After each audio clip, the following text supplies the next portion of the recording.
पहले सभी लोग शांतिपूर्वक कमिश्नरी पार्क में बैठे हुए थे। आपराधिक तत्वों के द्वारा उन्हें भड़काकर कलेक्ट्रेट के गेट के सामने रोड जाम की गई, जिससे आने जाने वाले लोगों का आवागमन बाधित हुआ।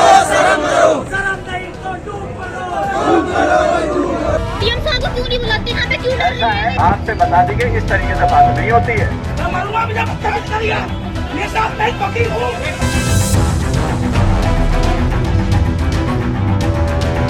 आवश्यक न्यूनतम बल का प्रयोग कर वहां से हटाया गया है।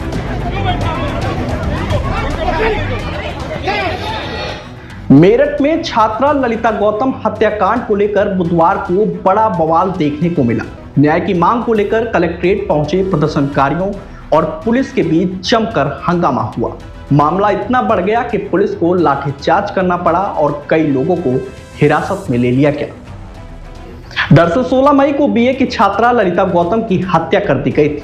इसी मामले में न्याय की मांग को लेकर दलित महापंचायत का आयोजन किया गया था। कांग्रेस नेता हेमंत प्रधान, दलित समाज के लोग और कई सामाजिक संगठनों के सदस्य कलेक्ट्रेट पहुंचे थे। प्रदर्शनकारियों को पहले ज्ञापन देने की अनुमति थी, लेकिन मेरठ के अलावा नोएडा, गाजियाबाद और आसपास के जिलों से भी बड़ी संख्या में लोग पहुंच गए। भीड़ बढ़ने पर पुलिस ने कलेक्ट्रेट का मुख्य गेट बंद कर दिया, जिसके बाद प्रदर्शनकारी सड़क पर बैठ गए और धरना शुरू कर दिया।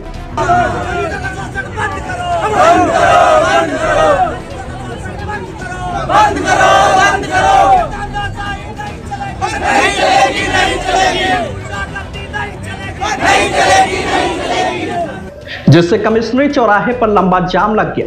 पुलिस अधिकारियों ने कई बार प्रदर्शनकारियों से सड़क खाली करने और वहीं ज्ञापन देने की अपील की, लेकिन प्रदर्शनकारी अपनी मांगों को लेकर अड़े रहे।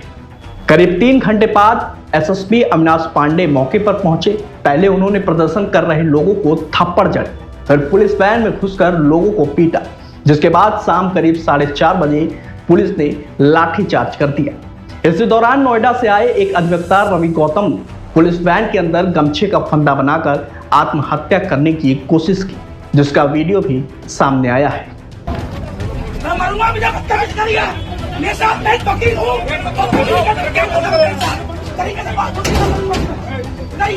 हालांकि पुलिस का कहना है कि रवि गौतम और दिग्विजय भाटी पहले से कई मामलों में आरोपी रहे हैं और प्रदर्शन के दौरान माहौल बिगाड़ने की कोशिश कर रहे थे।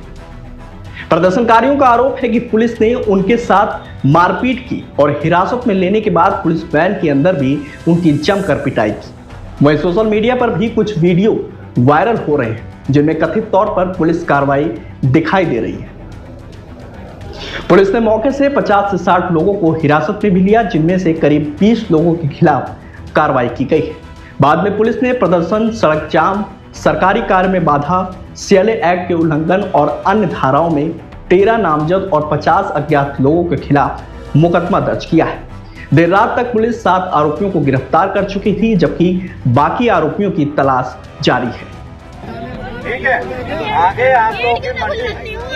डीएम साहब को क्यों नहीं बुलाते? यहाँ पे क्यों डर ऐसा रहे हैं? है मैडम, आपसे बता दी गई, इस तरीके से बात नहीं होती है। ठीक है, इस तरीके से बात नहीं होती है। आपको बात करनी है, आपको अपने पॉइंट्स रखने, आप बिल्कुल आइए, बात करिए। ठीक है। इस मामले में एसएसपी अविनाश पांडे का कहना है कि ललिता गौतम हत्याकांड का खुलासा पहले ही किया जा चुका है। मुख्य आरोपी समेत 3 लोगों की गिरफ्तारी हो चुकी है और पुलिस लगातार पीड़ित परिवार के संपर्क में है। एसएसपी के मुताबिक कुछ लोगों ने परिवार को भड़काकर बिना अनुमति सड़क जाम कराया, जिससे आम लोगों को परेशानी हुई। पुलिस ने पहले समझाने की कोशिश की, लेकिन जब प्रदर्शनकारी नहीं माने तो कानून व्यवस्था और यातायात बहाल करने के लिए कार्रवाई करनी पड़ी। पुलिस का यह भी कहना है कि इस घटना में 11 पुलिसकर्मी घायल हुए हैं, जिनका जिला अस्पताल में इलाज चल रहा है। फिलहाल मामले में जांच जारी है। पुलिस और प्रदर्शनकारियों के अपने अपने दावे हैं। आगे की कार्रवाई जांच के आधार पर होगी। 15 मई को थाना टीपी नगर से एक महिला चली गई थी, जिनके बारे में उनके परिजनों द्वारा 16 मई को गुमशुदगी दर्ज कराई गई थी। 17 मई को उनका शव थाना रोहटा के ग्राम से, जहां की वो रहने वाली थी, वहां से बरामद हुआ था। तत्काल शव की शिनाख्त की गई थी। सीसीटीवी के ट्रेल के आधार पर जिस भी व्यक्ति के साथ वो जाते दिखाई पड़ी थी, उसको गिरफ्तार किया गया था। प्रकरण में यह संज्ञान में आया था कि इनकी पूर्व से जान पहचान थी एवं आपसी विवाद को लेकर इस लड़के ने उनकी हत्या कर दी थी। इस लड़के का भाई और खेत का मालिक जिन्होंने साक्ष्य मिटाने में इस लड़के का मदद किया था, उनको भी पुलिस ने अपनी तरफ से ही मुकदमे में नामजद किया था।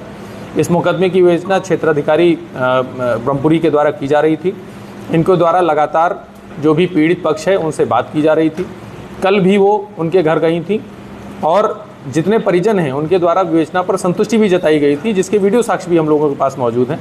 परंतु कुछ आपराधिक तत्वों के द्वारा, जिसमें कि एक व्यक्ति दिग्विजय सिंह भाटी जो कि भारतीय किसान यूनियन BR अम्बेडकर गुट कोई अपने आप को उसका राष्ट्रीय अध्यक्ष बताते हैं, जो कि अमरोहा से जिन पर 9 मुकदमे हैं, जिसमें मैं आपको बताना चाहूँगा कि SC/ST एक्ट का केस भी उनके ऊपर लगा हुआ है और वो अमरोहा से जिला बदर हैं। उसके अलावा नोएडा के एक रवि गौतम जिन पर 4 मुकदमों का आपराधिक इतिहास हमें मिल चुका है, अन्य की जानकारी की जा रही है। एक अन्य व्यक्ति जिस पर राष्ट्रीय सुरक्षा कानून के तहत भी कार्रवाई की जा चुकी है।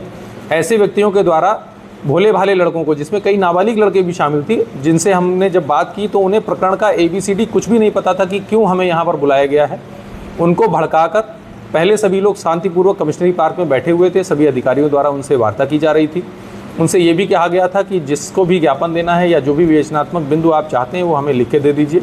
उस पर कुछ लोग राजी भी थे, लेकिन इन आपराधिक तत्वों के द्वारा उन्हें भड़काकर कलेक्ट्रेट के गेट के सामने रोड जाम की गई, जिससे आने जाने वाले लोगों का आवागमन बाधित हुआ। जितने अधिकारीगण हैं उनका आवागमन बाधित हुआ।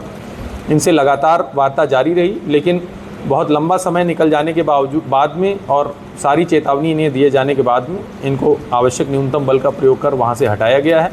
इस प्रकरण में अभी तक 5 लोग हम लोग की हिरासत में आ गए हैं। अन्य लोगों के लिए हमने टीम लगा दी है और इस प्रकार की अराजकता बिल्कुल भी बर्दाश्त नहीं की जाएगी।